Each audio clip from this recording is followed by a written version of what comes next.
Hi అండి. ఈరోజు టమాటా నిల్వ పచ్చడి ఎలా ప్రిపేర్ చేసుకోవాలో చూద్దాం. ముందుగా 1 కేజీ టమాటాలు క్లీన్ చేసి పొడి క్లాత్ వేసి తుడిచిపెట్టుకోవాలి. ఇప్పుడైతే ఒక 150 గ్రాముల చింతపండు తీసుకున్నాను. అలాగే మెంతులు, చిన్నులపాయలు పేస్టు, అలాగే అల్లం పేస్ట్ కూడా చేసి పెట్టుకున్నాను. ఇప్పుడు క్లీన్ చేసుకునే టమాటాలన్నిటిని ఈ విధంగా కట్ చేసుకొని బాగా ఉడికించుకోవాలి దగ్గరికి వచ్చిన దాకా.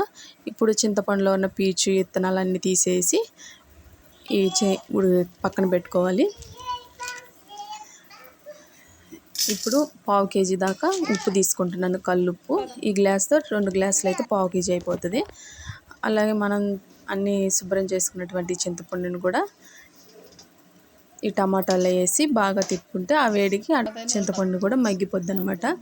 ఇదంతా బాగా కూల్ అయిన తర్వాత ఇందులోకి ఉప్పు కూడా వేసేసుకున్నాను. అలాగే ఇందులోనే ఈ 2 గ్లాసులతోని కారం అనమాట, ఇది కూడా 1/2 కిలో ఉంటుంది. ఇవి వేసుకొని బాగా కలుపుకొని మిక్సీ పట్టేసుకోవాలి. ఈ మిక్సీ పట్టేటప్పుడు ఇందా చూపించినటువంటి మెంతులు, చిన్నులపాయ, అల్లం పేస్ట్ ఇవన్నీ కూడా వేసి బాగా మిక్సీ పట్టేసుకోవాలన్నమాట. ఈ విధంగా గ్రైండ్ చేసుకున్న తర్వాత మనం పోపుకి అయితే ప్రిపేర్ చేసుకోవాలి. ఈ గ్లాస్తోనే 1/2 కిలో నూనె అనమాట, 2 గ్లాసులు అనమాట నూనె.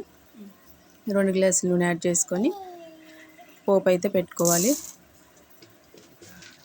పచ్చెనగపప్పు వేసాను, అలాగే చిన్నులపాయలు దంచేసుకున్నాను, జీలకర్ర, ఆవాలు, కొంచెం కరివేపాకు వేసి బాగా ఫ్రై అయిన తర్వాత మనం రుబ్బు పెట్టుకున్న పచ్చడిని అయితే యాడ్ చేసేసుకుంటే మన టమాటో పికిల్ అయితే రెడీ అయిపోతుంది. ఈ వీడియో కనుక మీకు నచ్చినట్లయితే లైక్ చేయండి, షేర్ చేయండి, సబ్స్క్రైబ్ చేసుకోండి ఫ్రెండ్స్. బాయ్.